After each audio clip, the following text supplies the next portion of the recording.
Good morning, good afternoon, good evening, good whatever time of day it is. Thank you for tuning in to Conversations with Dr. Don. For your first-time viewers, Conversations with Dr. Don is an ongoing series of 1-hour standalone talk shows where I interview interesting people like most of you out there about who they are as unique, one-of-a-kind individuals, and about whatever it is we decided to talk about. I've been doing this introduction now for 15 years and I still blow it. But I'm probably so happy because my guest this evening is Dr. Martin Donahoe, who's been on 4 or 5 times through the years because he's so blasted interesting and knows so much, and I learn something new every time you're on the show. And thanks again for coming on. Oh, it's my pleasure. It's always great to be back. How are you feeling right now? Tired, but happy. You're tired a lot nowadays, huh? I am tired a lot, as tired as I was when I was an intern. Yeah, and why is that you're tired now? Well, I'm a single dad to a almost 10-month-old baby girl who's Madeline? Madeline. She's just starting to crawl. She's pulling herself up. She's babbling a lot. And when I get up in the morning, the first thing I hear is her standing in her crib looking over the edge going, "Dad, Dad, Dad, Dad." And I can tell you don't love her. There's no better feeling than that in the world. Yeah, that's it. Yeah. You just glow when you talk about her. And if you people are lucky, we can probably persuade her babysitter, who is my wife, Pat, to bring her in shortly after break so you can get a look at her. She's beautiful. I think so. So let's see how we're going to start this. We usually have the show going in 2 major segments. The first segment is the bio or who are you segment, where we talk about who my guest is personally, so you can get an idea where he's coming from when he says what he says, his opinions, that sort of a thing. But he's been doing this for so many years, and a lot of you have seen him before, so we're going to kind of abbreviate that because we want to have more time available in the second half for the stuff he's going to get into about GMOs. Ooh. Okay, so let me see. You guys know who I am out there, and guys and gals know who I am out there, so I won't tell you who I am. And so we'll ask, how should I talk to you, Dr. Donahoe or Martin? Oh, Martin is fine. Martin, okay. Hey, you. Hey, you. If I were to ask your best friend, who is Martin? What would your best friend say? Martin is, be that person. I would hope they would say I was a good dad who's committed to his daughter, who's my #1 priority in life now, and then a good family man. I think about my older daughter, who I raised from teen years into adulthood, and she's all grown up now, and hold her close to my heart. And have a couple brothers. My mom's still alive. My dad passed away. I have 3 nephews, 1 niece. So hopefully a good family man, and then I would think a rational thinker, a compassionate physician, bon vivant, man of the world, the most interesting man alive. I don't know. Isn't a compassionate physician a redundancy? Aren't all physicians supposed to be compassionate? Ideally, yes, and most of them are. Yeah. Yeah, I just saw my VA doctor yesterday about some stuff going on. That's another story. But I always feel good whenever I talk to one of those guys at the VA, and they listen so good, and I love the VA. Let's continue on with who you are. Sure. And when and where were you born? I was born in Southern California, 1963. I thought you had a triple citizenship. Oh, I do. Yeah, my dad is Australian, and he came to the States via Cambridge and settled in Southern California, and he met my mom, who came from Canada. My mom was a coloratura soprano, an opera singer, and my dad was a math professor, and they got set up on a blind date on Valentine's Day, and it worked out. And so I'm an anchor baby, so I have triple citizenship, Australian and Canadian through fortunate parenting, and then U.S. because I was born here. So we're going to have to save the rest of that story. There's a lot more to it for another show. Yeah. And you told us about your cultural heritage to some degree, a religious preference. If I ask you a question that you don't want to answer, just tell me you don't want to answer that. Sure. No, right now I've been going to the Unitarian Church. I grew up Catholic, And if you been there, done that. You know, if you read the Bible and you read the story of Christ, regardless of your views on whether or not he's a deity, there's incredible lessons to be learned there about social justice and about how to treat other people and how to live a compassionate, thoughtful life. I disagree with many of the policies of the Catholic Church, and I moved over to the Unitarians because I find when I go there, I always leave happier than when I arrived. I find the music to be delightful, and I always feel like I've learned something new about myself and something new about the world. And I like the fact that it's interdenominational, that it's a very progressive community, and it's the kind of community and the sort of lessons that are transmitted that I would like to grow up Maddie experiencing. So I'd say that's... Who is Maddie? Maddie is Madeline, is my daughter. Hi, Billo. Yeah, she goes by lots of different names. Yeah, yeah. I wonder, I think we've had a few words about your apparent intelligence, and you talked about your mom and dad. Is the rest of your family as smart as you guys are, as smart as you are? Oh, they're smarter. Yeah, one brother's a Harvard MBA who's a CEO of a company, and the other got a full scholarship to Oxford for grad school after going to Harvard. And he's a teacher slash screenwriter slash polymath. But how come you're such a friendly, easy guy to be with? I thought those guys who were that smart were way up there in Mensa and all that kind of stuff. I don't know. I'm just a regular guy. You are. You Yeah. are. It's incredible. Yeah. And what you're still working too, aren't you, as an MD, a medical doctor? Yeah. I am. So I work part-time as a hospitalist, taking care of patients in the hospital, which has worked out well for me because it's allowed me a lot of time to write, to go around the country giving lectures on a variety of social justice topics, to work on my website, which I think you'll have up. It's publichealthandsocialjustice.org or just phsj.org, which has over 100 open access PowerPoints, meaning that anyone can view them, anyone can use part or all of one if they want to use it for anything from the Rotary Club to teaching high school or college students. And then I had a book come out last year, Public Health and Social Justice, same name. So I do a lot of independent scientific review for environmental and food safety groups. I do some media work, and I've been working on Measure 92, which we're going to talk about tonight, and also on keeping coal trains out of Portland. Yeah, Measure 92, in one brief sentence, what is Measure 92? It's a ballot measure to require the labeling of GMO foods in the state of Oregon. Don't you like GMOs?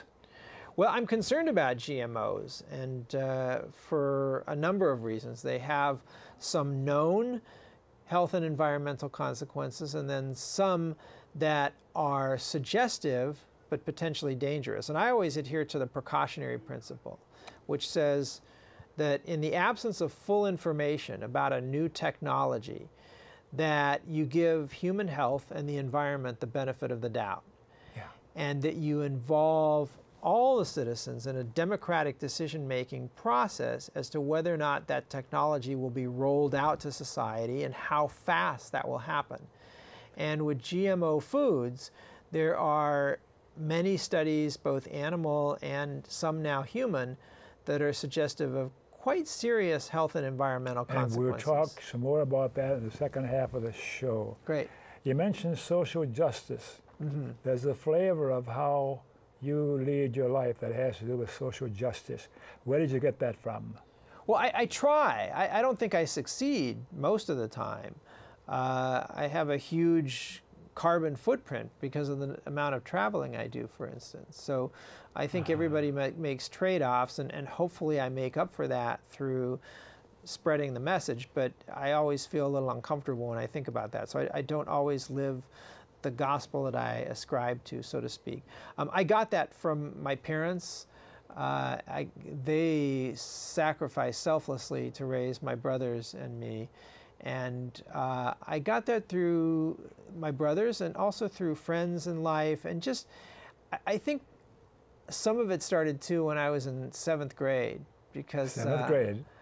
Yeah, my dad went to a Christian Brothers school back in Australia. Everything was very formal. He had a uniform. He took a briefcase to school. So when classes started in 7th grade, when I shifted from public school to Catholic school, we had the passing on of the briefcase from father to son.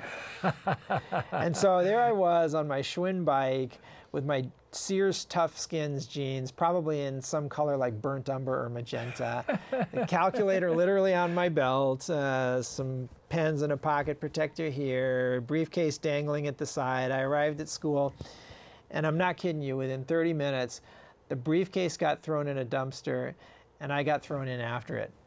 And that kind of set the tone for what was 6 years of, I won't say misery because I had a few good friends, Yeah. but being bullied physically and psychologically throughout junior high and high school. So it always made me sort of identify with the underdog. Because you're tall and big and you were brighter than you should have been. Well, that all happened after I graduated high school. Okay. I went through my growth spurt a little late, and I apparently I skipped a grade at some point, but it was all very mysterious to me. I just showed up at school one day in 2nd or 3rd grade, and I had a new teacher, and I never asked questions, and it was only years later I discovered that that's what had happened.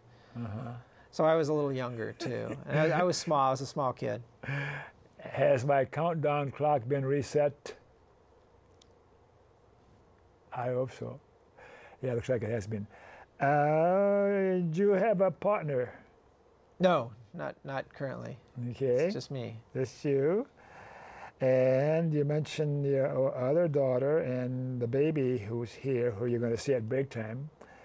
And your political persuasion, you want to make a comment about that? Sure, Green Party. And I decided long ago that I was going to vote for the Green Party candidate almost always, unless there was a really compelling candidate from one of the other parties that was able to convince me that they would truly support my values and fight for the people. But if you read the Green Party's platform, from single payer to environmental protection, to social justice, to fair treatment of immigrants, it's basically everything I believe in. And life is very short.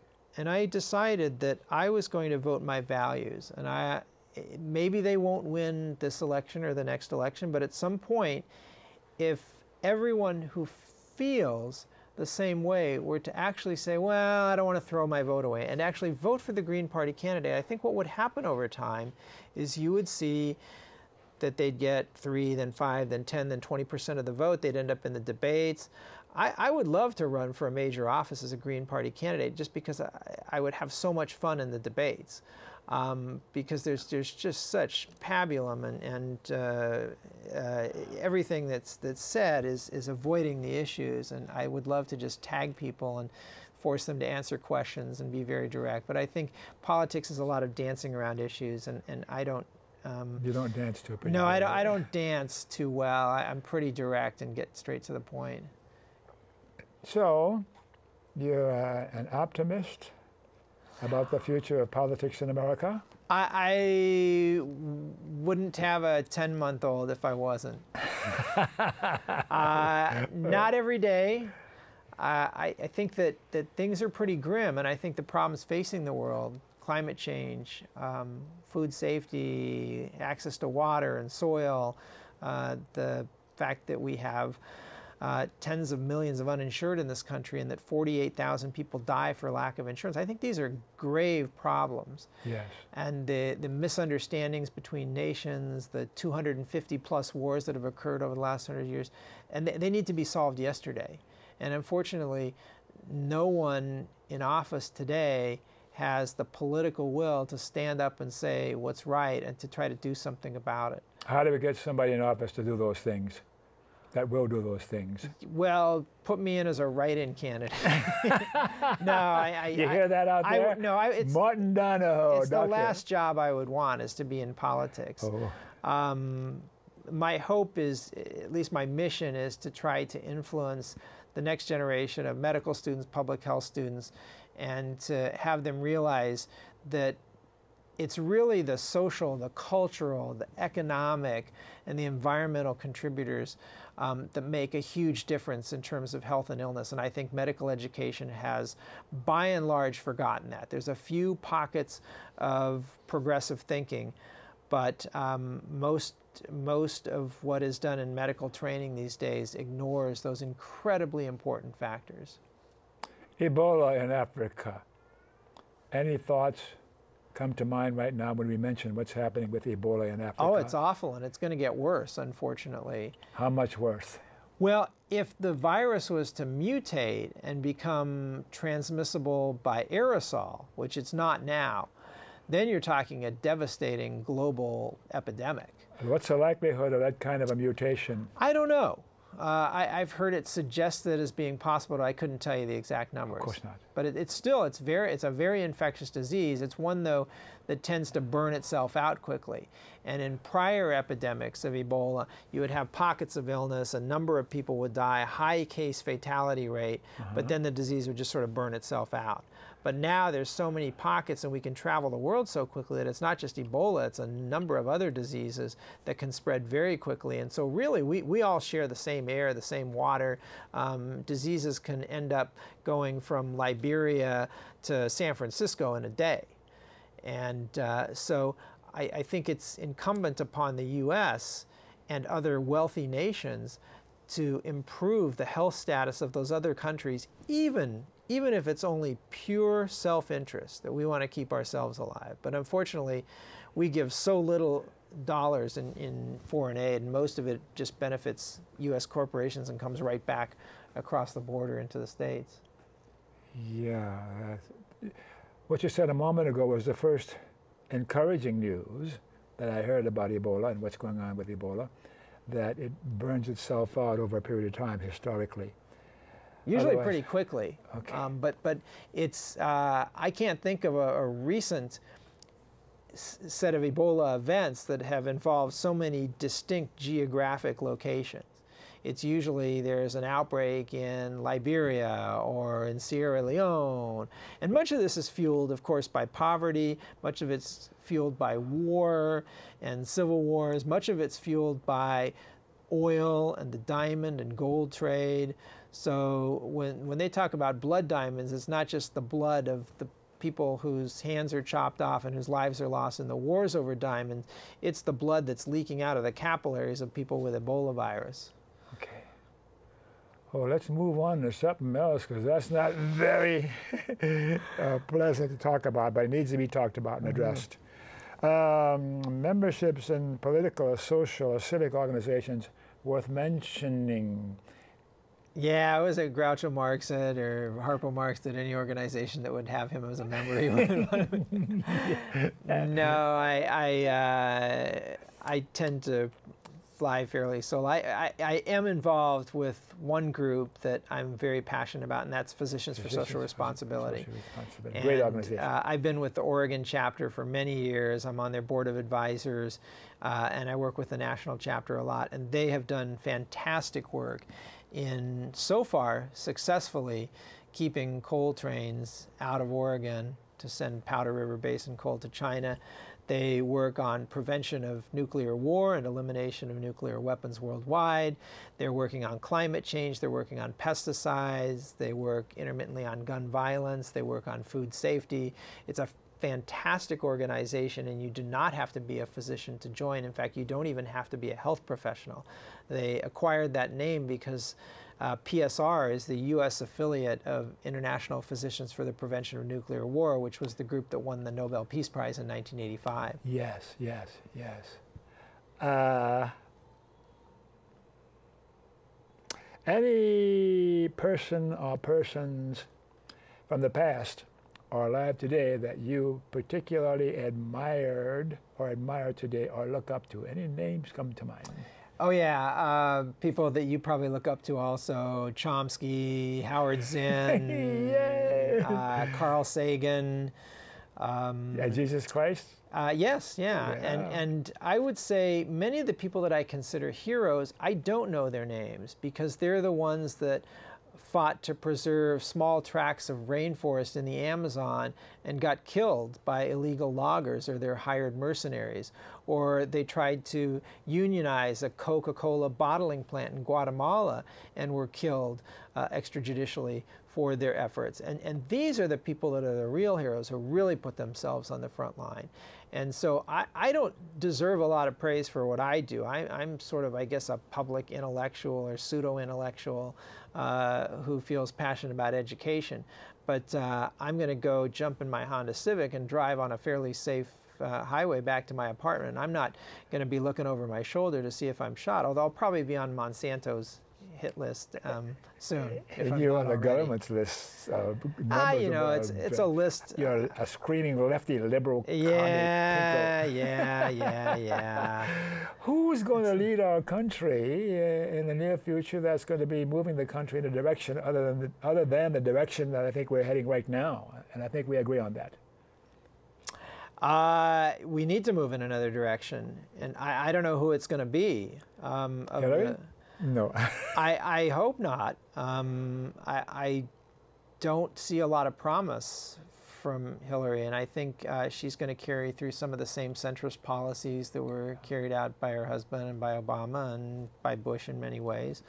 And I think she's adopted some of the testosterone-fueled warlike attitudes that you would expect of Bush or even Obama recently. So we really need someone who's going to work together with the global community to create a peaceful world for my child and for all children.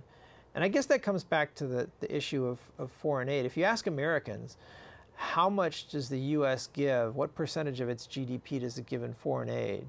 What do you think the average American would say? It's very small. Well, the average American thinks it's 25%. Yeah. But the actual amount is 0.7%. Yeah.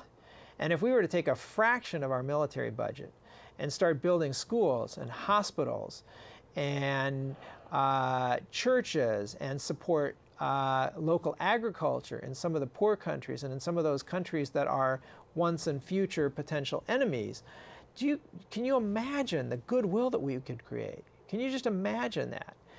And if we were to develop a policy to make us energy independent, those other countries would look to us as just the wonderful purveyor of peace and of food and of water and of education, and it would improve the status of women worldwide, which I think is probably one of the #1 problems facing the planet today. And I do not think that Obama, even if he could run for another term, or Hillary and those kinds of candidates are going to move us in the direction that you're talking about. I had hopes. Elizabeth Warren, Bernie Sanders. And those are two I would vote for. I found out that they're not firmly against AIPAC. Oh, see, that's disappointing because I like Elizabeth Warren. Who am I going to vote for? And I like Sanders. I like them, both of them. They're both independent. They both speak truth to power. I'm not sure that either. Well, Sanders is making a play at possibly running. He's exploring. I don't know if Warren's going to run. Warren might wait. She might spend some time in the Senate For me, there's a litmus test. Well, we've got some time to change her mind. Okay. Shall we take a break? And at the break time, we want to bring in the other guest who's not on camera now and tell Pat to bring in Madeline so that we can show her after the break. Can we do that, Mr. E? Yo!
Sorry, man. Okay, we're back. Thanks for staying tuned. And for you viewers who missed the opening of the show, Conversations with Dr. Don is an ongoing series of 1 hour standalone talk shows, and we have a new guest announcing her arrival, where I interview interesting people like most of you out there about who they are as unique, one-of-a-kind individuals, and about whatever it is we decided to talk about tonight. And we had to have Madeline. Hello, sweetie. Yeah. Hello. Look what he Can got. you see her on Look camera over too? Yeah. Maddie, say hi. Yeah. What's that over there? There's Mr. Duckworth. Yeah. Hey. All right. I wrote a poem about her about 9 or 10 months ago, and everybody loved it. I'm sorry I didn't bring it tonight, but we'll have her on next time. We will have her back on in the next 6 months or so. Yeah.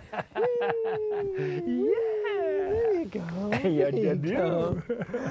You little cutie. All right, Okay. so let's go we get into the serious? second part where we'll talk about GMO. Okay. Okay, Daddy, can we take her away now? Yeah. All right. Okay, Maddie. Come on, boo, take her. You go be good. See, she's got her little ladybug outfit on, too. Yeah. Okay. Yeah, here we go. There we go, Angel. All right. Yes, GMOs. And I'll tell you, I got started looking at GMOs back in 2002, and we had a ballot measure which was very similar to the one now for labeling. And it lost. Thank you, Pat. It lost 70 to 30, despite the fact that 85 to 90% of people are in favor of labeling GMOs. That's what the ballot measure was about, a vote on whether we should back in label 2002. GMOs? And that's what the issue is about now. And so you're going to hear the same arguments against it, that people who want to label GMOs are anti-science, they're anti-technology, that they're not for progress. And we're going to be outspent like we were last time. We were outspent something like 5.1 million to 200,000, and most of the money came from corporate agribusiness headquartered outside the state. Bye-bye, Madeline. Bye, sweetie. That was worth the interruption. Sorry about that, viewers. And the other side's going to tell you things like they're going to have to label items at church bake sales and socials, and dog food will need to be labeled, and none of that's true. But they were selling it, and people were buying it. Well, it's interesting. If you talk to, well, if you look at the experience in the countries where they have labeling, and 64 countries worldwide have labeling, food prices did not go up at all. And so that's one of the other scare tactics, is that food prices will become much more expensive. Consumers Union has analyzed ballot measure 92 here and said that there's no way that food prices will increase at all. And in fact, the one of the vice presidents of the Grocery Manufacturers Association, which is a group that's a trade group that's come out against Measure 92, actually said that he has never seen any instance in which the cost of producing or selling a food has gone up with labeling. So just think new and improved. Think of what we label foods for now: fat content, vitamins, calories, sulfites for allergies, kosher, halal. Let's back up a bit here. Sure. What are GMOs? Elaborate that a little bit, because we have a whole range of intellectual ability of the viewers out there. Oh, sure. So genetically modified organisms, Yes. or genetically engineered organisms, GMOs or GE crops, are engineered when the DNA of the crop, be it corn or cotton or soybeans, is actually blasted with a gene gun and by a piece of foreign DNA that doesn't come, say, from corn or soybeans or cotton. What's a gene gun? A gene gun is something that shoots DNA into the nucleus so that the DNA of another organism that's unrelated, so this is not traditional breeding, that's unrelated, and that could be an animal gene, it could be another plant gene, is inserted into that crop. Give me an example of... Sure. The main two types of GE crops are those that are engineered to be pesticide resistant, and that's the vast majority of them, or to produce their own toxin that kills certain insects. So one of the most common types of GE crops is Roundup Ready. So you have Roundup Ready soybeans, for instance.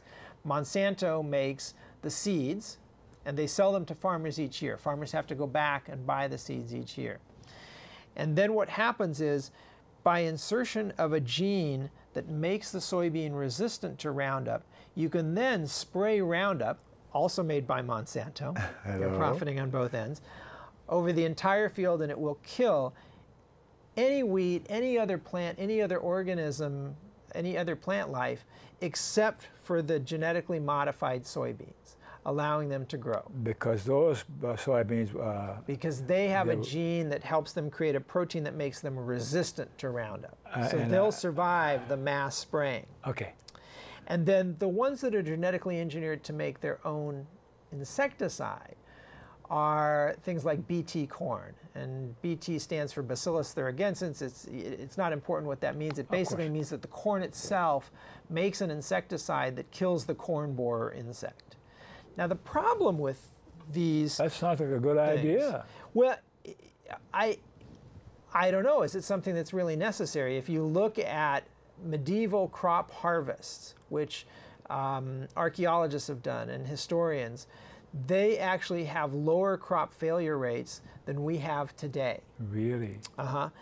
And traditional agriculture has brought us a number of useful things to eat. There's about 70,000 different things that we can eat. We've narrowed it down to about 7,000, and for much of the world it's down to predominantly 3 to 5 different crops. So we've really pruned down agricultural biodiversity probably by about 75% over the last century.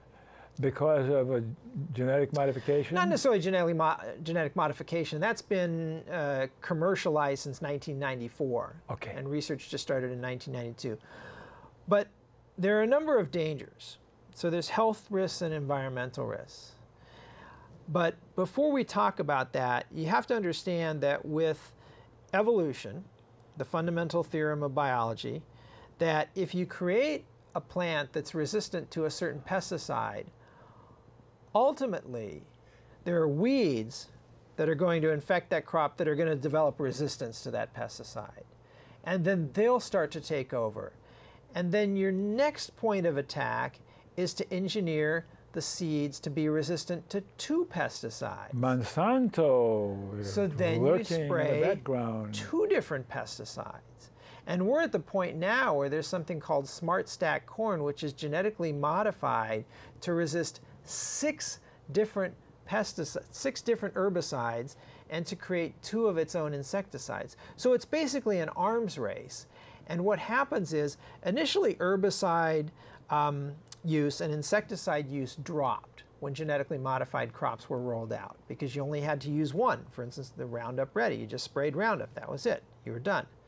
But over time, that initial decrease in herbicide use has actually turned into a dramatic increase. And we're starting to see, but a little bit later, the same thing with insecticide use. And so if you're spraying more herbicides, pesticides on the crops, those are going to have consequences for human health. They're going to go into the food that we eat. There's 5 billion pounds of pesticides sprayed worldwide each year, 30% of which is in the U.S. Where's the evidence that it's going to affect human health and human survival? Well, from a pesticide perspective, there's 3 things that I think are worth noting. One is that the EPA has said that there are 300,000 acute injuries due to pesticide use each year in the United States. Really? And those are mostly suffered by farmers, and predominantly by migrant and seasonal farmers who already work under abysmal conditions.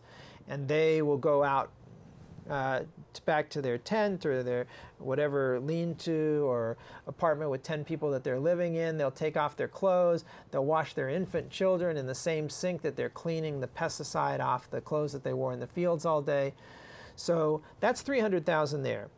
The National Academy of Sciences has said that there will be 1 million cancers in the current generation of Americans because of pesticide use. We're spraying 5 pounds of pesticide per person per year on our crops. And the World Health Organization has said that 6 million people have died from pesticides just over the last 6 years. Why do we have to have alternative sorts of programs like mine for this information to be out there for the general populace to be aware of? Well, these are governmental bodies. This is and ones that unfortunately haven't always made the right decisions with respect to GMOs. So I think that the information's not getting out there from the news media, and it's somewhat difficult science to understand. I happen to be a scientist, so it's easier for me to understand. If it was something to do with plasma physics or classical Greek, it would just go straight over my head. And so I'm surprised. No. I think the issue is not just the pesticides, though, it's that the crops themselves, because they've done some epidemiological studies looking at the potential effects of crops on humans and the actual effects on crops in humans. And those would be things like allergies and impaired lung function and even concerns about impaired fertility, but also some animal studies. Now, when a GE crop wants to get approval from the federal government for planting, the company itself just submits their own data, and they can cherry pick the data that look good and leave out the data that look bad. They wouldn't do that. Oh, really now, Don?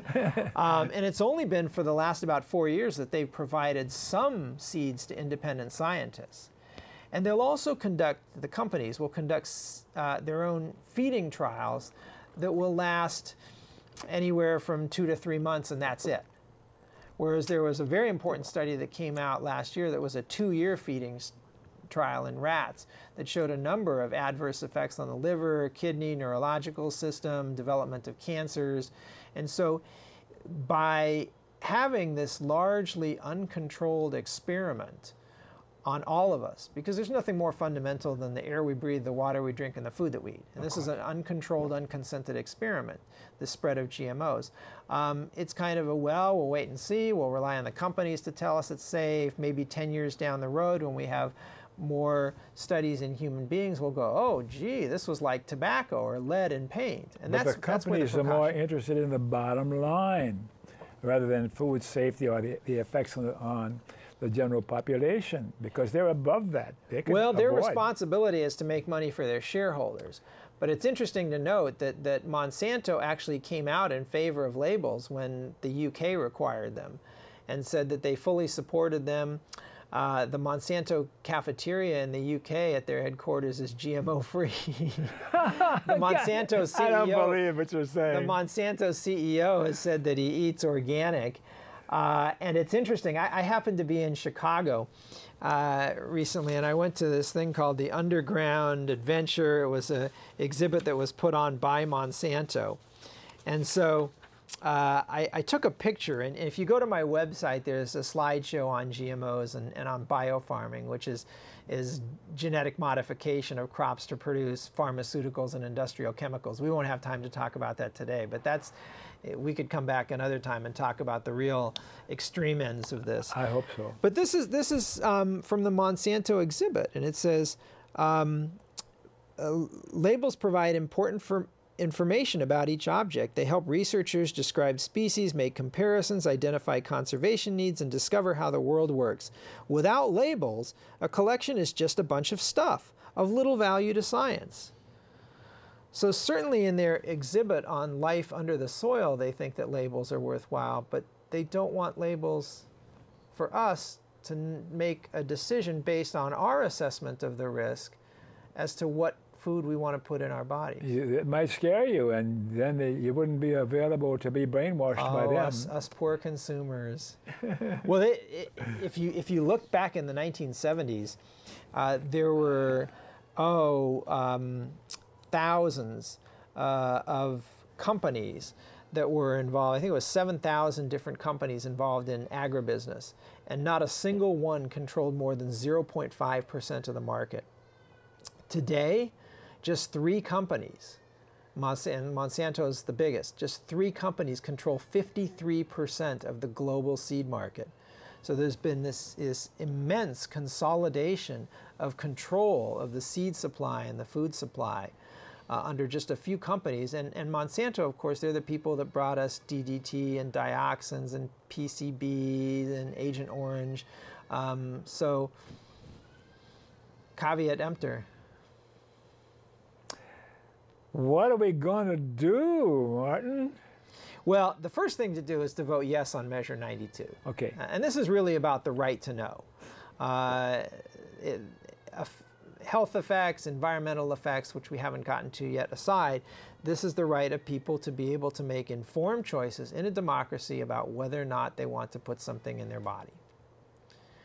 I think some places have gone so far as a ban. Jackson and Josephine counties in southern Oregon banned GMOs earlier this year. Marin, Mendocino counties, other localities have done it. Many places in the world don't allow GMO crops. 64 countries require labeling. GMO crops are only grown in 28 countries.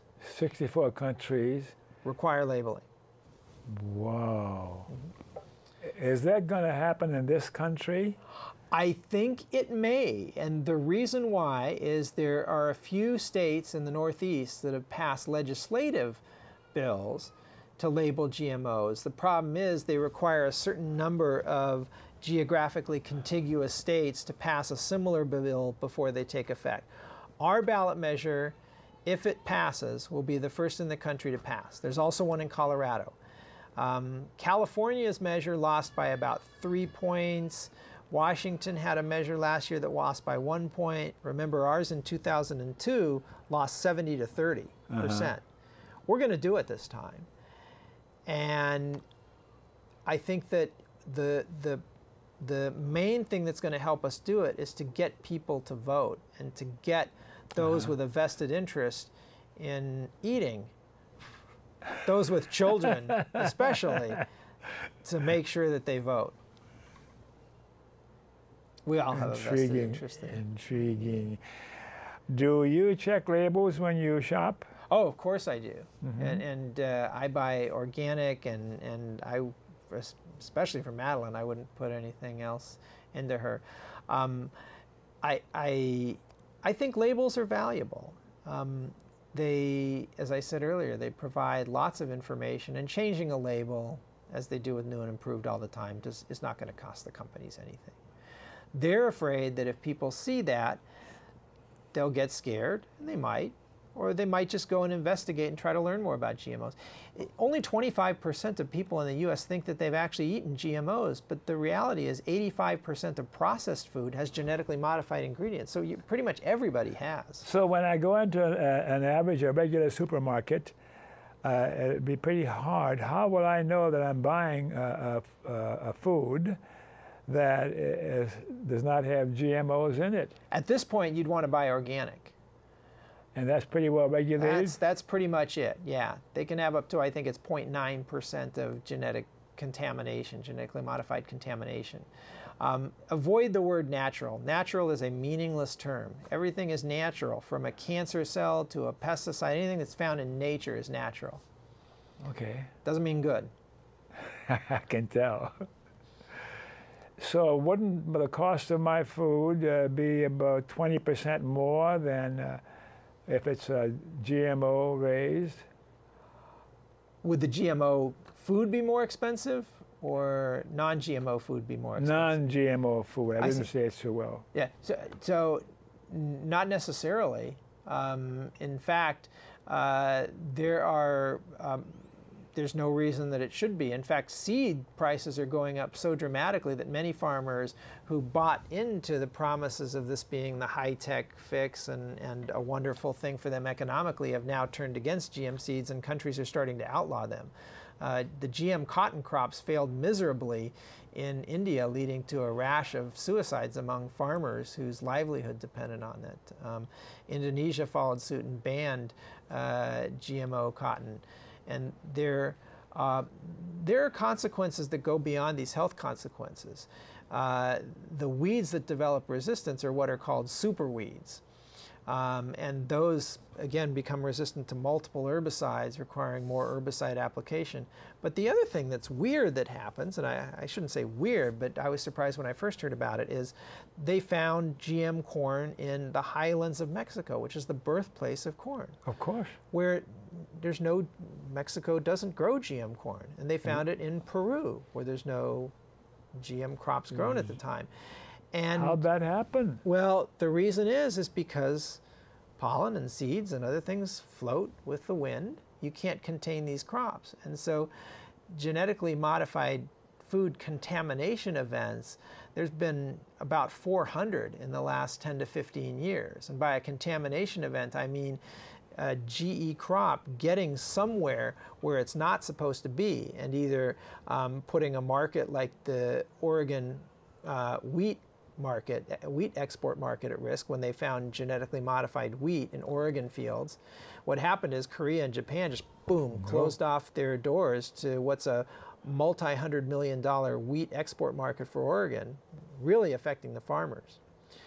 There was a contamination event that Bayer was responsible for in the U.S. Southeast with rice that led to $1 billion in losses for farmers because many countries will not import GE food from the United States or elsewhere. Wow. And so when non-genetically modified rice got contaminated by Bayer's genetically modified rice, the European markets just shut down. Boom.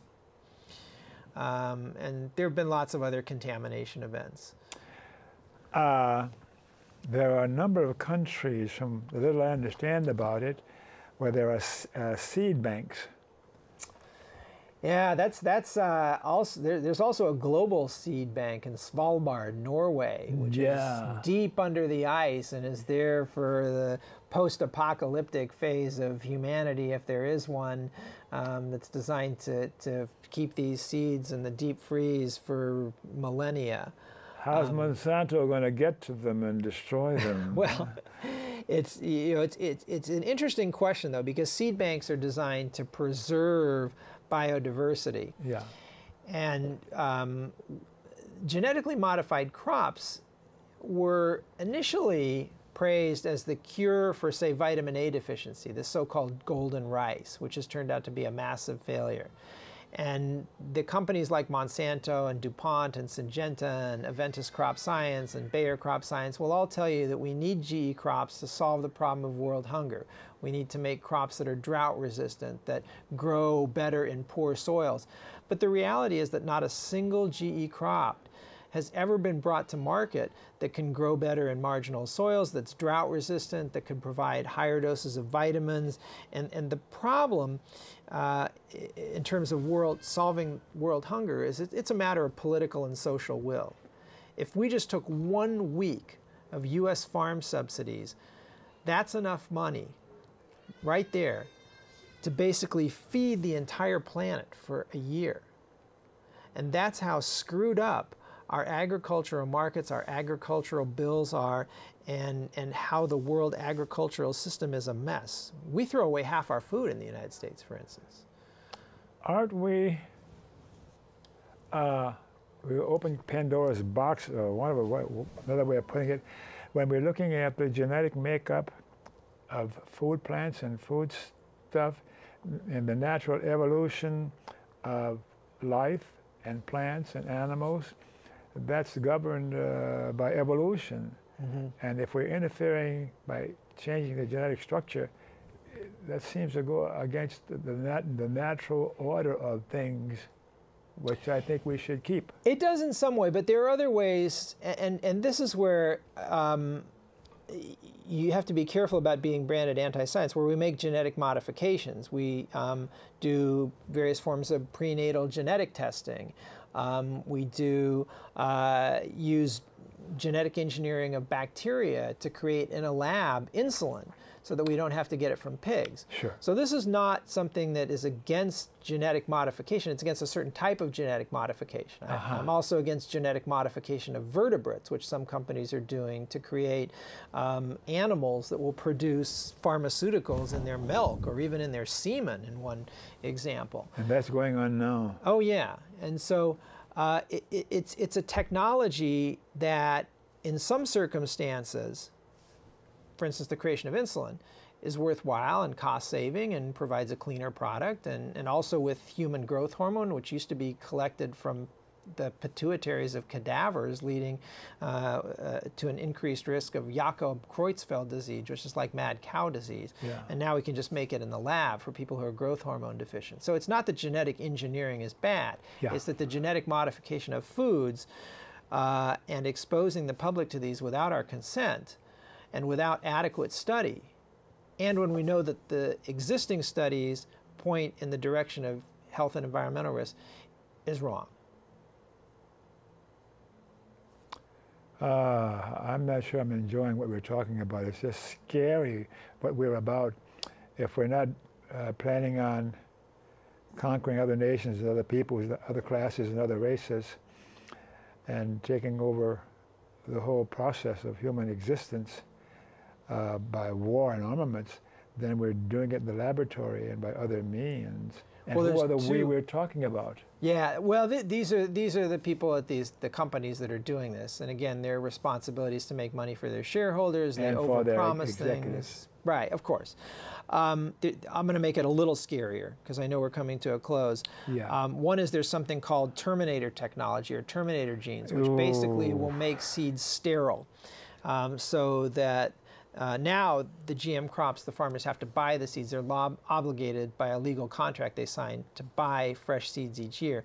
The terminator gene actually makes the seeds sterile. Now, if these were to interbreed with wild varieties and make them sterile, you're talking about in a sort of apocalyptic scenario, global wipeout of many of the crops that we rely on.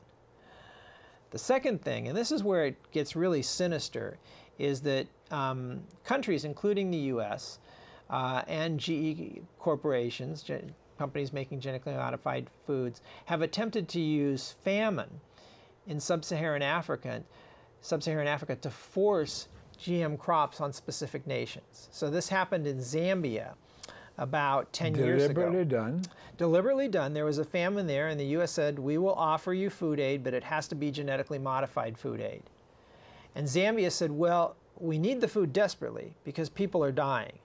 But on the other hand, if we take this genetically modified food aid and end up planting it in our country, we would really lose our export market, which is such an important part of our gross domestic product. We couldn't export our crops to Europe anymore. So over the long term, more people would die of starvation because the bottom would drop out of our financial markets.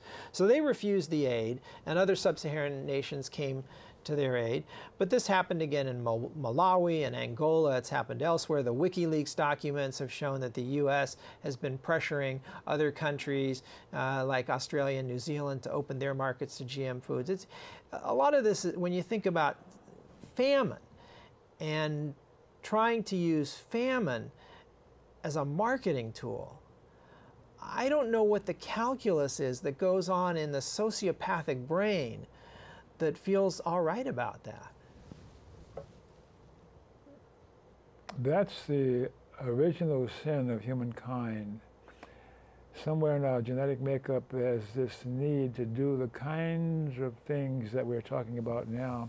I'm thinking about corporations wanting to manage water and control water, and they're moving very well in that direction all around the globe. Even now, I never thought I'd imagine going to the supermarket and see many, many plastic bottles of water, and it's fashionable.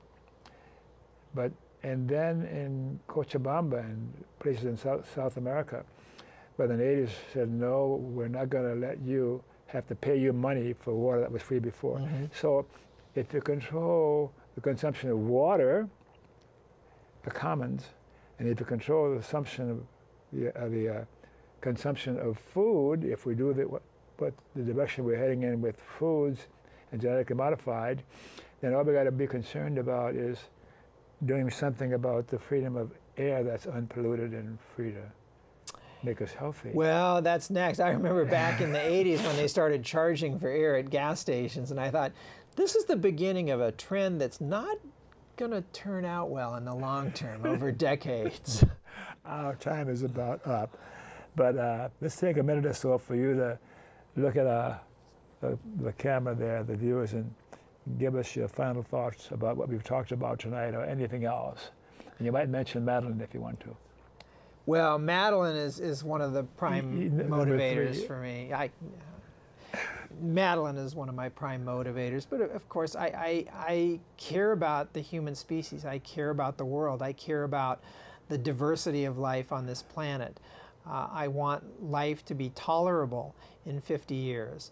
I don't want, as the Pentagon has said, water to be the #1 source of wars by 2050. I want there to be enough water, enough food, enough clothing, enough health care so that we can have not only the quality of life worldwide that some of us in the U.S. enjoy, but a peaceful communion of nations and the realization that this pale blue dot, this very small planet that takes 220 million years just to go around the center of the Milky Way galaxy, which is one of hundreds of billions of galaxies, this is all we've got.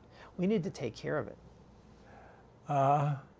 Smile on each other, everybody get together and love one another right now. So we're going to have to sign off so that we can put up some public service announcements. And thank you again for coming on. And we got to set you up pretty soon. We can't wait too much longer to have you on again. I really enjoy you every single time. I'd be delighted. All right. PSAs to watch my shows on the web. Google Don Baham YouTube. There's hundreds of shows. And take a look at them. And I got to tell you about the ACLU, the American Civil Liberties Union.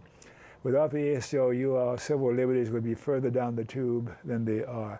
It's a wonderful organization. And we got to end corporate personhood. Corporations are not people, and money is not speech. Go to movetoamend.org and learn how you can join that movement. And if you want to learn about humanists and humanism, go to that website, www.americanhumanist.org, and learn more about humanism, and you might decide to become a humanist. And the Alliance for Democracy is an organization I belong to that is working on social and political issues of real value to ordinary citizenry rather than the super rich and the corporatists. And do we have any more, Mr. E? Yeah. Oh, I got to remind you to remember KFC, not Kentucky Fried Chicken, Dr. Don's KFC. Kind, friendly, and charitable. Be kind, be friendly, and be charitable. To you too, and you too, Mike, and you too. And you too, of course. Thanks again for watching. Catch you next time. Bye.